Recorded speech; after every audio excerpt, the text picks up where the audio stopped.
knees, knowing God had forgiven me, He had cleansed me, and I began a new journey. Wow. A journey full of hope, full of expectation. I proceeded on with life, trained, became an accountant, worked a little bit, then sensed another stirring in my spirit, resigned my job, went to Bible school, trained, graduated, became a pastor. And just hold on. Because I want us to just reflect back and think about youth Yes.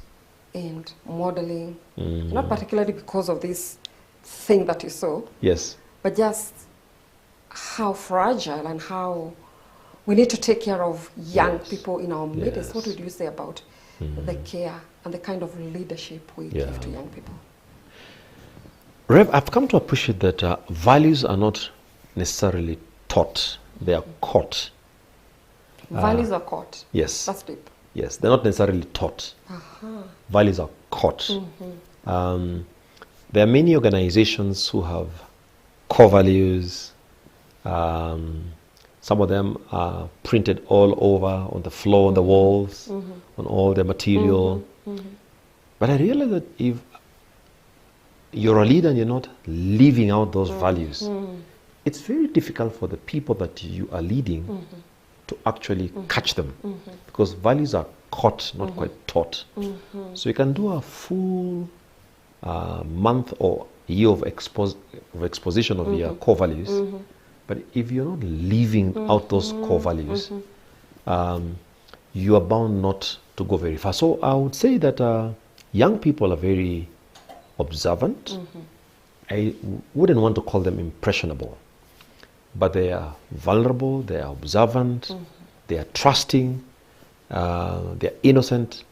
And so it's important how we live our lives before them and amongst them, because they catch even before you speak. They can tell this pastor is genuine, this one is not. They can tell this leader is passionate, this leader is not passionate. They can tell this leader is trustworthy, this leader maybe not. So how we live, how we conduct ourselves in public and in private is very important, because values are caught, not just taught. And I've seen that from our daughters, and I'm sure for you as well, Rev. There are many things that I have shared with our two daughters, now adults, 21 and 18. But most of their learning is from what they've observed between me and Maggie. Yeah. And you're right, Rev, Yeah. that values are caught. Yes. Because sometimes you also, in Yes. adulthood, Yes. catch yourself doing something, not because you were taught in school or something, Yes. but because you grew up seeing your father or your mother Doing the same thing. So they are caught. They are caught. They Wow. are caught. Wow. And that's a, should I say, a tall order for us as leaders. It is. Now that our biggest demography is 70% Yes. youth. Yes. And now with the agitation and the feelings of the Gen Z Yes. specifically, Yes. I think we need to watch how we live. Absolutely. They cannot be wished away. They are majority. Kenya is a very youthful nation. Like you said, 70% of our population are 19 and below. And they have a place. And I think it will be unfortunate if we deceive ourselves that tomorrow is their day. No, they have ideas that are practical, that are applicable even in this day and age. And our responsibility is to guide them, but to also make room for them to come to the leadership table and to also engage in leadership conversations and bring their value, because I was very blessed, I must say, with all the chaos and with all the loss of life which we regret and mourn deeply. But if there's one key takeaway for me, Rev, was that our collective conscience was reawakened by our children. They said, no, we have normalized many things which should not be normalized. This is not right. And I felt, as an adult, that it is true that I had also normalized a number of things and resigned to fate. But our young people, God used them, I can say, to reawaken our collective conscience. But as to whether we will keep our conscience alive and open to God is a different story altogether. I pray that we will not slide back to a seared conscience. May the Lord help us. Amen. And from wherever you're watching, we said that we're streaming live on CAC TV Kenya on Facebook and CAC TV Kenya on YouTube. We would like to know where you're watching from. We'd also like to sample, your views on this important topic as we continue. Rev, yes. Back to where we stopped in terms of your calling. Because there's a big question that comes across. Yes. How does God speak? Yes. How do we get called into ministry? Yeah. It's interesting for me. I never knew it was a call. I immersed myself in high school missions. There was a number of us young people who were passionate about the things of God. We were passionate about God's word. We were passionate about spending time in His presence. And as a result of that passion, we found ourselves being invited to schools to go and preach in high school. So I would just go along with these young people and just support them. When I had some money, I would support them and fund them. But then a sense of emptiness began to overwhelm my heart and soul. And whenever I go through that experience, I would take some time away from my routine schedule and just begin to pray over a long, extended period of time. And I remember going to visit my pastor mentor at that time, the Reverend Dennis White, and I began to explain to him how hollow, unfulfilled I felt, though I had a couple of things going for me. And he listened to me and he said, Patrick, God might be calling you to the ministry. He was not very committal. He said, that sounds like a call. So I asked him, what is a call? Then he helped me understand what a call is, how God called people from different pursuits of life, from different professions, to serve Him either in a full-time or part-time capacity. And it got me thinking. And so I took some time to pray some more. And every time I gave thought to the idea that God was calling me to serve Him, a sense of peace would flood my heart. So I found that God would speak in different ways. He would speak through His word. He would speak through other people. He would whisper to your heart. He would give you a sense of peace. He would use other people to confirm. So He would use circumstances. So God would He would speak through dreams. So God does speak. The question is, are we listening? What's our posture? Is it one of listening, or are we just cruising through life? But I found that every time I pause and take moments of just reflection, God speaks. I find, God has been speaking. Just that you are not in the posture. Yes. Yeah. So it's important to embrace and adopt a posture of listening. Even as you're going about your life's pursuits, it's important to just keep listening. And God speaks through people. He'll speak through your boss. He'll speak through a colleague. He'll speak through your family. He'll speak through a donkey, like He did for Balaam. God speaks. He speaks. He Bottom speaks. line, God speaks. Yes. But are we listening? Absolutely. Now, Rev, you're a seasoned leader in this city, in this country, and would like to just get a sneak view of your leadership journey, where you are at now, Okay. and perhaps how you got there. Okay. Because we'd like to also take some few lessons from your journey. Okay. But first of all, how did you get where you are? Wow. Yeah. Well, thank you, Rev. It's very kind of you to share those compliments. I must say that I view myself as an ordinary person, just your kawaida person.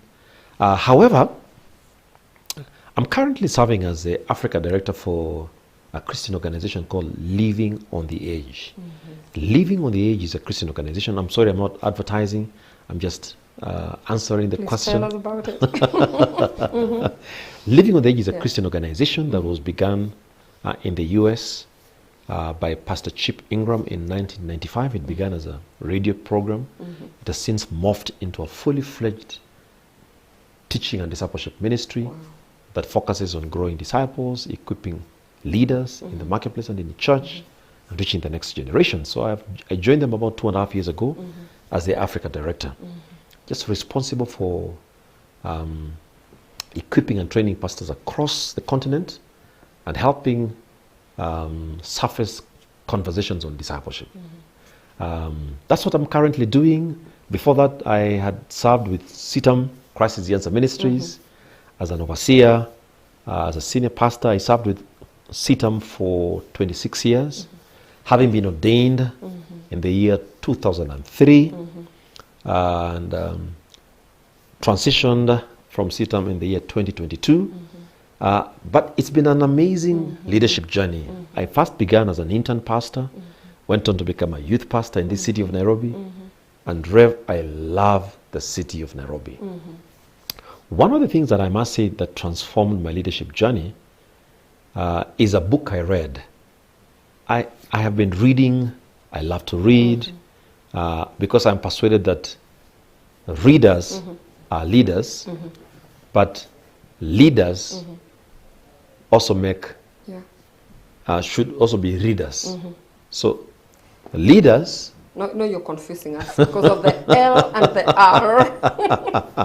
Yes. I am so sorry. I'm persuaded that leaders should be readers, but that readers also make good leaders. Wow. So, so my passion for reading goes way, way, way back, and I found myself reading. So one of the books that transformed, or let me say that catapulted me onto the leadership trajectory, was a book I read by Pastor Rick Warren many years ago. I have read many books. I continue reading many books, but this particular book was titled The Purpose-Driven Church.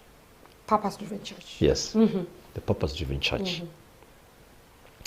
And in the book, Rick Warren did mention, among the many arguments he made in the book, was that from time to time, God does send different kinds of waves to his church, and that it's important as a leader to learn how to surf a wave, not to resist a wave, but to surf. To surf the wave, because God sends different kinds of waves.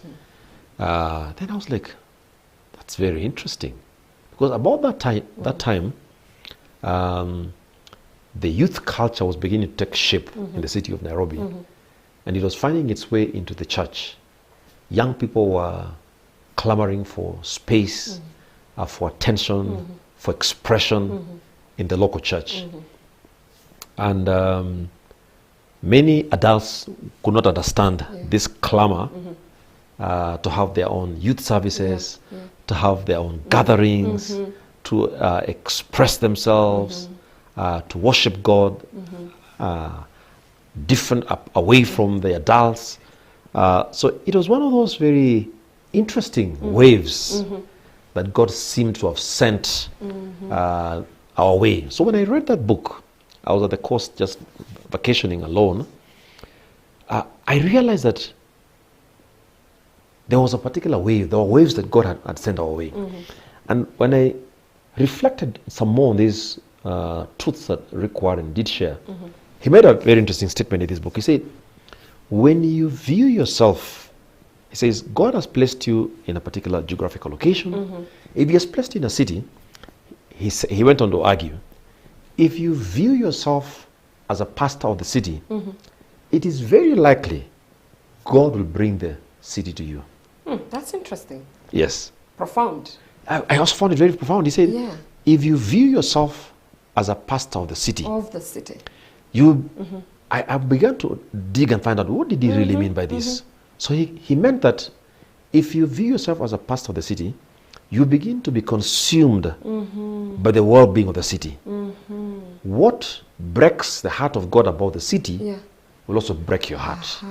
What pleases God about the city will also please your heart. Wow. So he said, reposition yourself. If you're in a city, do not limit yourself by considering yourself as a local chief of your congregation. Yeah. God has placed you in the city to serve the city. Yeah.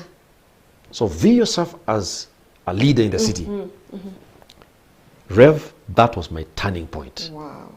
I began to view myself as a pastor of the city. Of the city. And within a short time, indeed, the things that bothered me were things about the city. Wow. Yes, I was in a local congregation Yes. within the city, Yes. but my vision and my concern was not just about the local congregation, but the well-being of the city. Wow. So I'd pray for the city. I'll be concerned about what's happening in the city. And God began to bring the city To you. to me. So young people from across the city began coming to the youth group, and the church was growing. I remember one time God giving me a vision, a dream maybe. I think it must have been a dream. I was a youth pastor at Sitam Valley Road. And one day I see a dream. God gives me a dream. I believe it was from God. I saw many young people coming to church by public transport, and they would alight at the bus stop just right by the church. And they were coming in their numbers. Many coming. Wow. So when I woke up, I had an impression that God had spoken. So I called some young people that I was discipling, who were the leaders. I told them, I had a very interesting dream the other day. I've been considering this dream and I've been praying, and I'm persuaded God must have spoken to me. Yeah.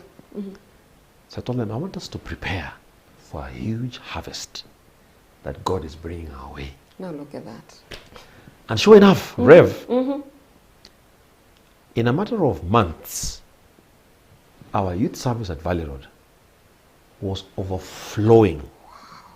Young people would come, they would run to actually book seats. The youth service would begin at 10:30. If you came at 11, there was no seat. There was no space. And young people would stand to the very end, and they would stand through the service. So we had about 900 to 1,000 young people. That's huge. In the city. In the city. Yeah. And they came from different parts of the city, because I seemed to be addressing the needs of the city, the needs of the young people of the Because city. you positioned yourself for the city. Absolutely. Wow. And my leadership journey just began to grow.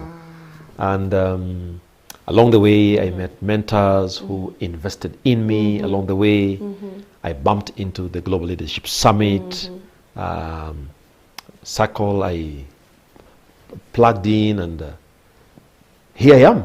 Wonderful. Yes. Wonderful. And just before we go for break, the ministry you're working with, or Yes. for, Yes. is, what did you say about the edge? Living on the edge. Sounds like not being so settled. What does that mean? Right. Actually, living on the edge is about living right and ready. Right and ready. Yes. Because we are on assignment. We believe that God has called us to live on assignment 24/7. So living right is living ready. And so living on the edge is a euphemism for refusing to live in your comfort zone.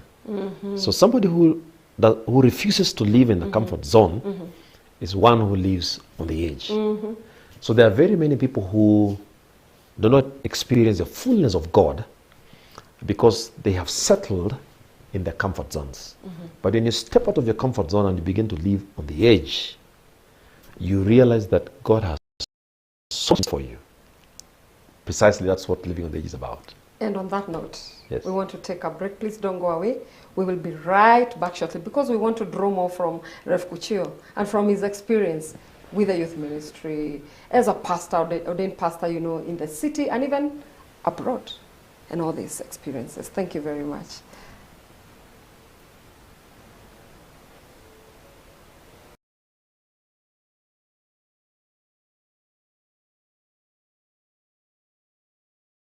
The best leaders anywhere have one thing in common. They never stop learning. The Global Leadership Summit this year presents you with another great opportunity to fine-tune your leadership. This year's faculty includes Craig Groeschel, the founder and senior pastor of Life Church in the US, David Ashcraft, the president and CEO of the Global Leadership Network, Justice Daniel Musinga, the president of the Court of Appeal in Kenya, Johnny Erickson Tada, the founder and CEO of Johnny and Friends at Disability Advocate, Carrie Lawrence, the first female F-14 Tomcat fighter pilot in the US Navy, Dr. Julius Kipngetich, the Group CEO Jubilee Holdings Limited, Amy C. Edmondson, Novartis Professor of Leadership and Management, Harvard Business School, Rita Kavashe, the Managing Director of Isuzu Motors East Africa Limited, Will Giudara, a World Award winner in restaurant business, Bishop Callisto Odede, the presiding Bishop of Christ is the Answer Ministries, Erwin Raphael McManus, founder, the Arena Mastermind for Optimal Performance, best-selling author, Mike Szewski, Coach K, head of 3 Olympic gold medal winning men's basketball team, Arthur C. Brooks, Harvard professor, best-selling author, Molly Fletcher, former top sports agent, and Dan Owolabi, executive director of branches worldwide, among others. James Kahero and the Sound of Worship will minister through music. The Global Leadership Summit will be held at Sitam Karen on the 3rd and 4th of October 2024. Registration cost is Kenya shillings 2,900. Group registration for 10 people and more is Kenya shillings 2,500 per person. Register now through paybill 825500, account number GLS 2024. For more information, call 0722 490 325 or visit www.kenyaleadership.org. The Global Leadership Summit. Everyone wins when the leader gets better.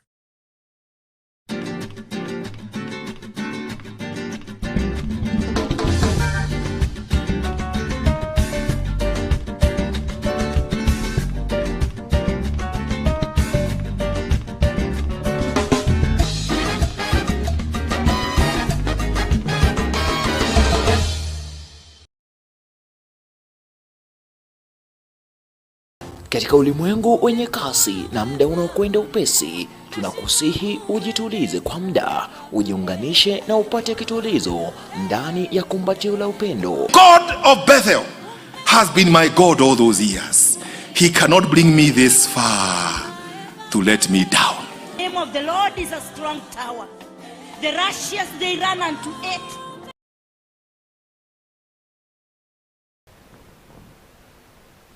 Wow. Welcome back.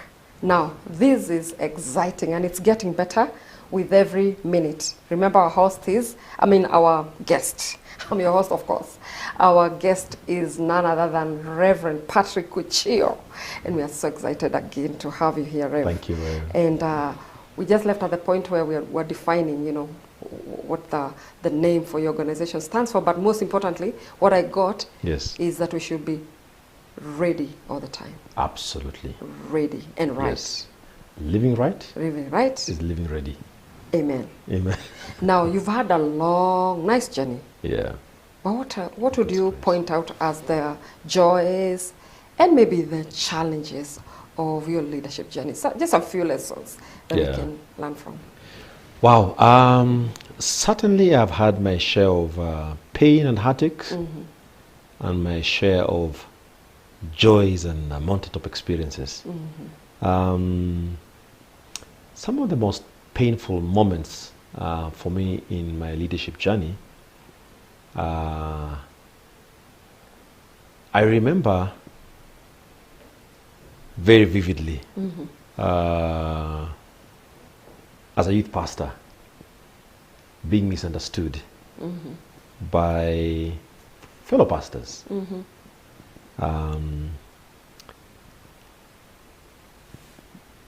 I was riding the wave that God had brought the way of the church. I probably should have been wiser. But so I was riding this wave, knowing very well that I am conservative at core. So I learned along the way, Rev Lucy, that that time, it may not be entirely scientific, but I realized that time that for you to excel as a youth pastor, particularly in a setting like ours, in a city like Nairobi, you need to have your conservative core in place. Conservative core. Yes. CC. Yes. But you need to have a liberal face. So how you it is not schizophrenia. It is not a split personality. It is being very strategic, where these are my non-negotiables. These are my convictions. I draw a line around my convictions. However, I reach out because of my liberal face. My liberal face allows me to interact with people from different persuasions. So they find me at home engaging with them, but they realize that deep down he is very conservative. So we put up an event. It was the first kind of an event in the city of Nairobi. And the church was full to capacity. It was a gospel event. It was a gospel show. And we advertised. We didn't have social media then, so we did our posters, word of mouth. But the sanctuary filled to capacity with young people. And they were expressing themselves. And you mean the current Valley Road Sanctuary? This current Sitam Valley Road Sanctuary. It was full to capacity with young people from across the city. And there were some things for me in a service that were non-negotiables. Worship was a non-negotiable. Prayer was a non-negotiable. Preaching was a non-negotiable.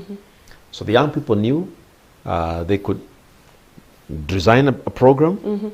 I said, that's okay, go ahead, come up with a program, but there must be worship, there must be prayer, there must be the preaching of God's word. So I would say those are my non-negotiables. The other things, provided it's not sinful, you can express yourself.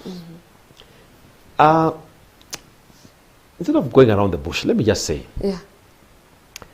that time it was almost criminal to dance in church to a gospel tune.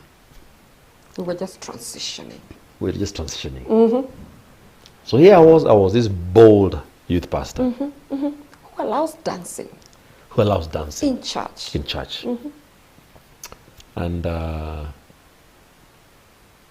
unfortunately, well, before I go to the sad bit of it, the place was full of young people.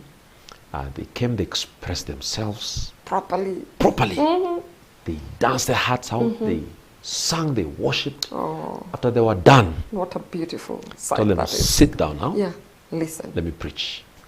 And they preached God's word, made an altar call, and many responded. They came in numbers. In my view, I thought we had an excellent that was a success. I thought we were making inroads into the city because of what I saw. Young people came from far and wide, expressed themselves. You could see a sense of freedom, a sense of excitement amongst them. But I always knew that after they had danced and praised, they would sit down. I tell them, guys, it's not time for the word. And they would listen. And they were soaking it in. Yeah. Unfortunately, some of my colleagues felt like we had defiled the sanctuary of God. And it was a cleansing ceremony that was done. Like real? Yeah, the following day. Like for real? Yes. That crushed me. That crushed me. That was a painful, extremely painful experience. I had to live with that, and because the young people were very confused. What confused them was that, and sorry to labor on that one incident, what confused them was that this was God honoring. Yeah, yeah. I think the young people were just ahead of their time. Ahead of the time, yeah. And I say this with utmost humility. It appears like we were ahead of our time. And if you allow young people, I came to learn, if you allow young people on your team, they help you not just to be current, but to be ahead of the curve. Sure. So along life's journey, I have learned to be ahead of the curve. And one of the ways that I have learned to be ahead of the curve is by embracing young people. Close to me, listening to them, because they are constantly engaging with a high-paced world that is ever-changing. And so one way of remaining ahead of the curve and not staying behind of the curve is embracing young people for who they are. And that helped me a great deal. But anyway, so that was a painful journey for me. I felt misunderstood.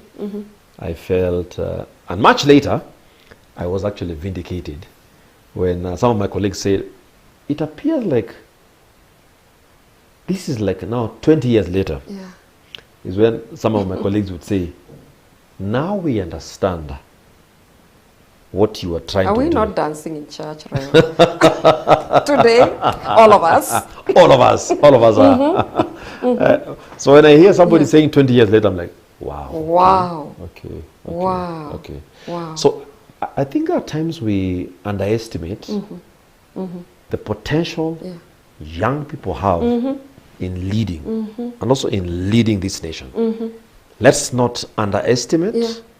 Let's not mock our young people. Let's allow them room to lead. But the joys, Rev, they're more than the pains. Way more than the pain. And for me, one of the greatest joys has been to see the investment I have made in young people over the years paying off. Wow.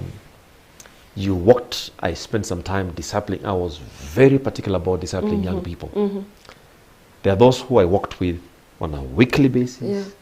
I kept an open door policy. When they had issues, they could come to my office at any time, would reach out to me at any time.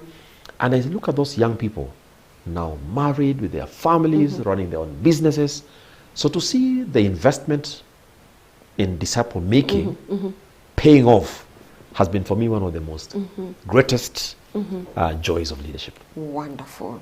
Yeah. Rev, your plate has been full over the years.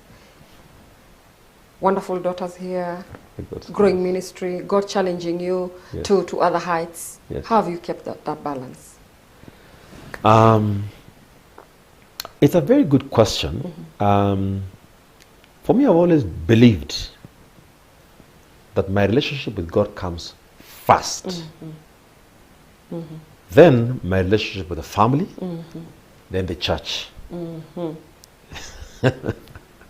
So I've attempted, I may not have excelled, but I give God a lion's share of my time, a lion's share of my energy. My family comes next. They know that I can disappoint them on account of an assignment. However, for me, ministry comes as number 3. I know it's debatable. There's some people who say, how do you distinguish between God, family, and ministry? Shouldn't your family be your first ministry? There are all those debates, but I'm just speaking as slightly older person and say that indeed there is a hierarchy of priority. And it works. And it works. God, family, work, or business, or ministry.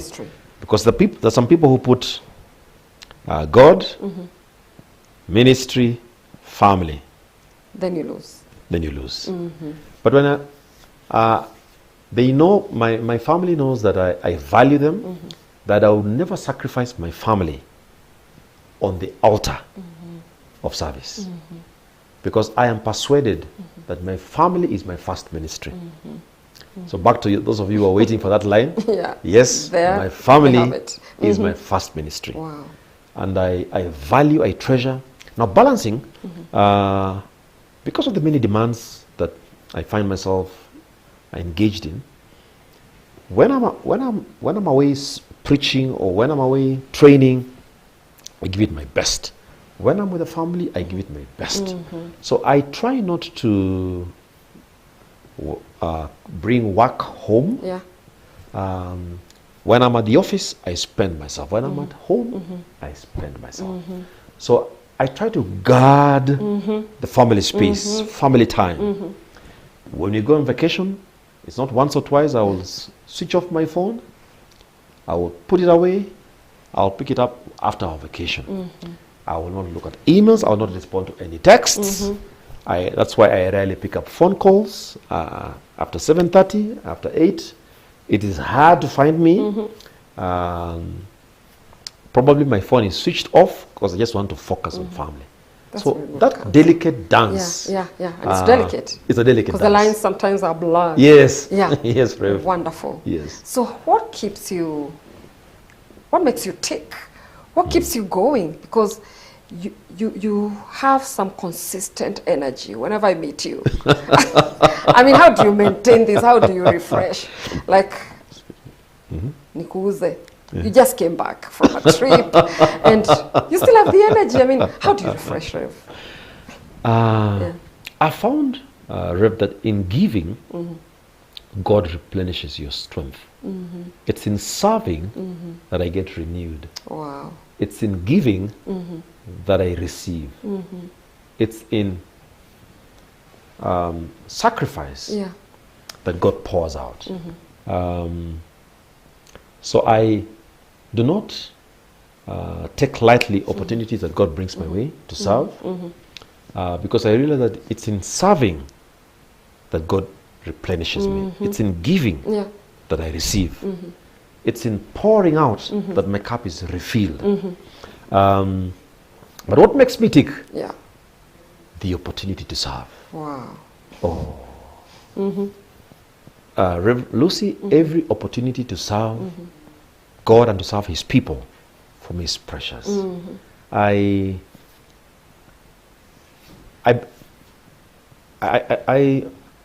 would draw many leadership principles from the life of Christ, but one of the most captivating leadership principles from the life of Jesus, when I read the Gospels, is servant leadership. He was a servant. He served. And John 13 for me stands out. When the rabbi gets up from his seat, wraps himself a towel, and picks up a basin, and he begins to wash the disciples' feet. So service for me keeps me going. An opportunity to serve. An opportunity to serve. And an opportunity to see change in somebody's life. That's the drive. Yes, that's my drive. Wonderful. I know you've been at the national level in the GLS. And GLS is around the corner. Yes. Tell us a bit about it and also your journey. Like, how long have you been serving at that leadership level? I am forever grateful to the Global Leadership Network, Global Leadership Summit. By the grace of God, I have been serving at the Global Leadership Summit for the last 18 years. Just serving, seizing opportunities to push this conversation forward. GLS is happening. GLS 2024 is happening this week on Thursday and Friday. This week. 3rd and 4th of October at CITAM Karen from 8:30 to 4:30 on both days. Thursday from 8:30 to 4:30. Friday from 8:30 to 4:30 at Sitam Karen, not Valley Road. Sitam Karen, next to Bomas of Kenya, and next to Galleria. That's where it's happening. Yeah. And yes, I'm excited and looking forward to an amazing time of fellowship Wonderful. and leadership infusion. What's the theme this year?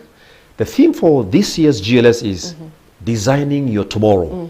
It's basically an opportunity to challenge the participants to picture their tomorrow and begin to live it today. So designing your tomorrow. God has blessed human beings with creative abilities. And so we are calling upon leaders to begin to imagine their tomorrow, what their future leadership picture looks like.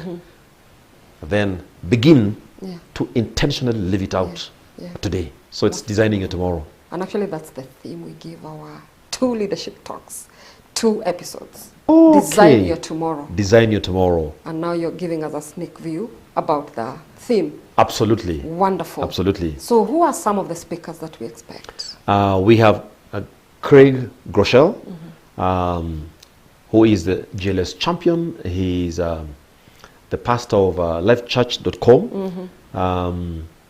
He and his church are the ones behind the YouVersion application of the Bible that has been downloaded in about 500 million devices globally. Wow.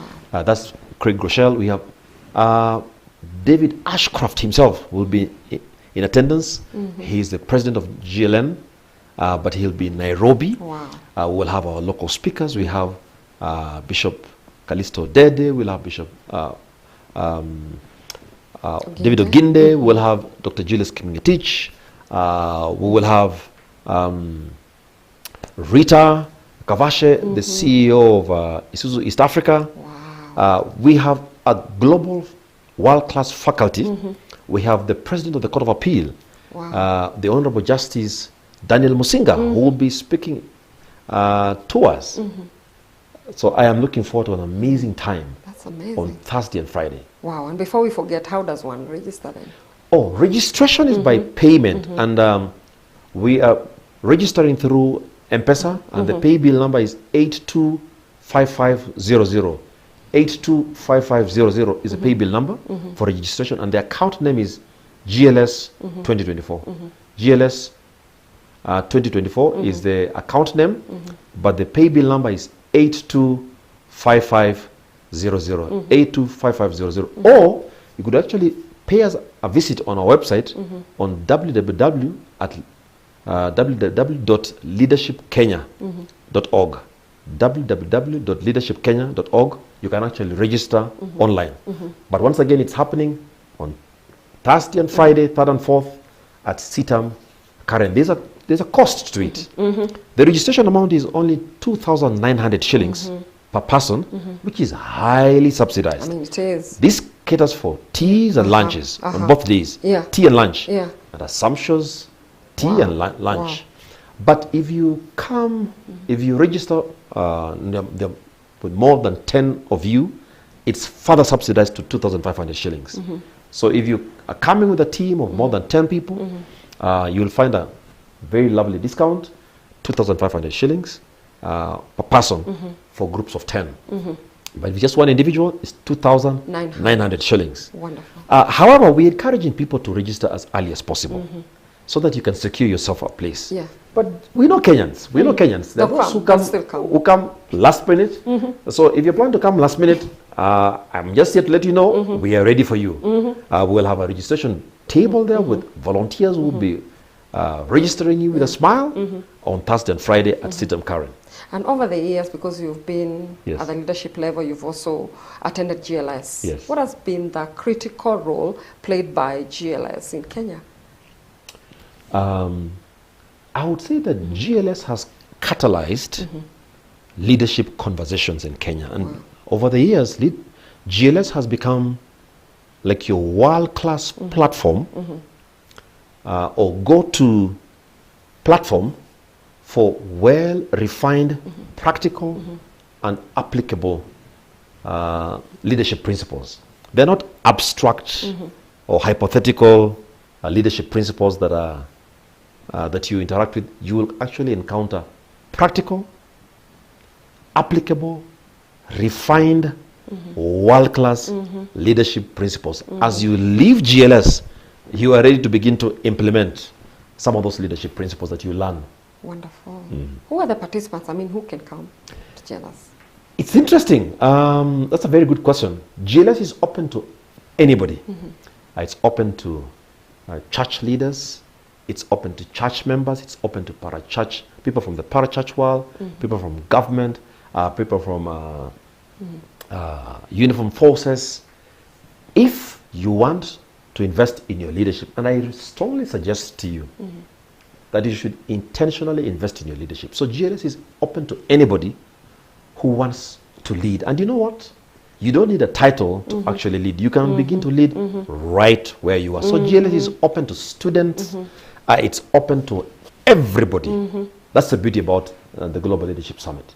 Wonderful. One more time, Yes. just in case someone was running for a pen and a Okay. notebook. Yes. Please remind us the details: where, when, how much. Okay. Global Leadership Summit 2024 is happening this year, and it's happening this week on the 3rd and 4th of October, which is Thursday and Friday at Sitam Karen. Sitam Karen from 8:30 in the morning to 4:30 in the evening on both days, Thursday and Friday. The registration is by payment, and you pay using M-Pesa. The pay bill number is 825500. 825500 is the pay bill number. For the account name is GLS 2024. GLS 2024 is the account name. But you can also register online by going to www.leadershipkenya.org. www.leadershipkenya.org. You can actually register online. Once again, it's happening this week on Thursday and Friday at Sitam Karen. You do not want to miss this year's Global Leadership Summit. Awesome. Yeah. It's been nice having you, Rev, and I hope this is not the last time. Oh, thank you. I will come when I'm yeah. invited. Sure. I'm a gentleman. I show up when I'm invited. Wonderful. Wonderful. And before we let you go, I'd like you to face the camera as we wrap it up and just share with us that one lesson you've picked from GLS that has kept you going. There are many things I have learned from the Global Leadership Summit over the years, but one of the key things I learned that leadership is not about pontificating over the status quo, but leadership is about moving people from here to there. Leaders don't just preside or pontificate over the status quo. Leaders move people and things and agendas from here to there. So leadership matters. Leadership matters. And like Rev did mention, everything rises or falls on leadership. And so those are some of the things that I've learned over time. Wow. What a wonderful way to end our show today. And therefore, all I can say is we need to also to move from here to Sitam Karen.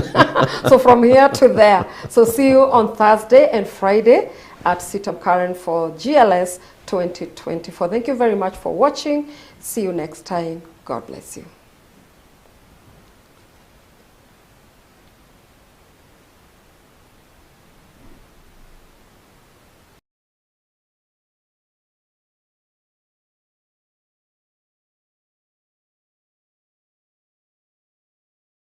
The best leaders anywhere have one thing in common: they never stop learning. The Global Leadership Summit this year presents you with another great opportunity to fine-tune your leadership. This